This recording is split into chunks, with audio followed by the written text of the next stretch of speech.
कि चार क्रमागत संख्याओं का गुणनफल निम्नलिखित में से किस संख्या से हमेशा विभाजित होता है।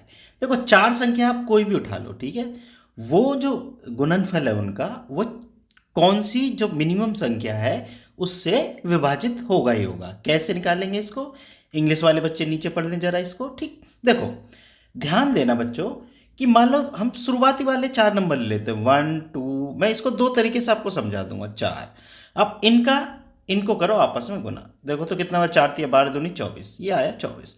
मतलब हमारे इसको शुरुआती जो हम संख्या ले रहे हैं उनको गुना करने पे 24 आ रहा है। अब मैं कोई बीच की संख्या उठा लेता हूँ, ठीक है, कोई भी मैं नंबर उठा लेता हूँ, लेकिन होनी चाहिए क्या, क्रमागत। जैसे मैंने उठाई 25, 26, 27 और 28, ये मैंने चार उठा ली। अब जरा ध्यान दो कि अगर मैं इनकी गुना करूं, अब इनमें कम से कम एक बार 2 आएगा। ध्यान रखना ये बात भाई, देखो ये 2 से कट रही है लेकिन 4 से नहीं कट रही है। कम से कम एक बार 3 जरूर आएगा, 3 नाम 27, ठीक है ना, और कम से कम एक बार 4 जरूर आए, क्योंकि 4 क्रमागत है तो 4 भी आना है, 3 भी आना है और एक बार कम से कम 2 आना है।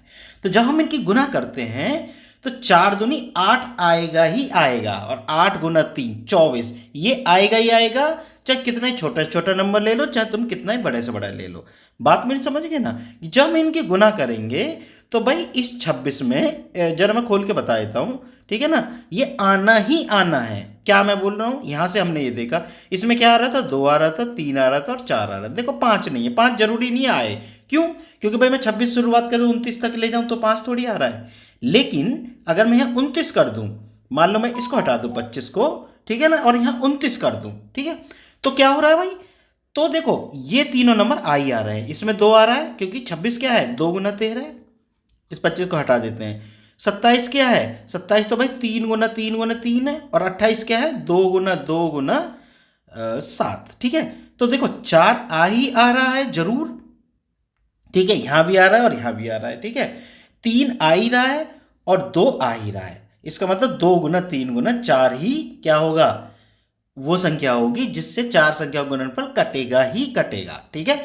एक उदाहरण और लेके देख लेना तुम लोग, ठीक है, वो अब तुम्हारे ऊपर निर्भर करता है। ठीक, ये ले लिया, चलो मैं एक उदाहरण और बता देता हूँ। ठीक, मान लो मैं ले लेता हूँ कि भाई 56 ले लिया मैंने, 56 से मैं शुरुआत करता हूँ, ठीक है। चलो इस बार वैसे शुरुआत करते हैं हम, थोड़ा 59 से।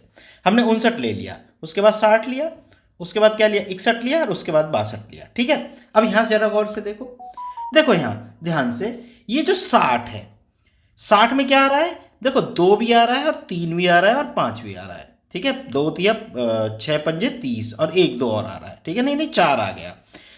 61 में क्या आया, 61 में कुछ नहीं आया, लेकिन 62 में क्या आया, 62 में आ गया 2 × 31, मतलब 2 आ ही आ रहा है जरूर, ठीक है ना, है ना, आ रहा है ना हर एक बार में। इधर भी 2 आ रहा था, केवल इधर भी 2 आ रहा था, तो इससे क्या है, 2 आ रहा है, यहाँ 4 आ रहा है और 3 भी आ रहा है हर एक में, ठीक है ना। तो अब हमारा सिद्ध हो गया कि भाई 2 भी आएगा जरूर, 2 × 3 भी आएगा जरूर और 4 भी जरूर आएगा, ठीक है ना, चाहे कोई से भी नंबर उठा लो 4 क्रमागत, ठीक है। तो 2 × 6 = 24, इसका मतलब हमारा नंबर क्या होगा, 24। ठीक है बच्चों, मेरे हिसाब से अब बहुत अच्छे से बात समझ में आ गई होगी। अगर वीडियो पसंद आई हो तो चैनल को सब्सक्राइब जरूर कर लेना। मिलते हैं फिर नेक्स्ट वीडियो में।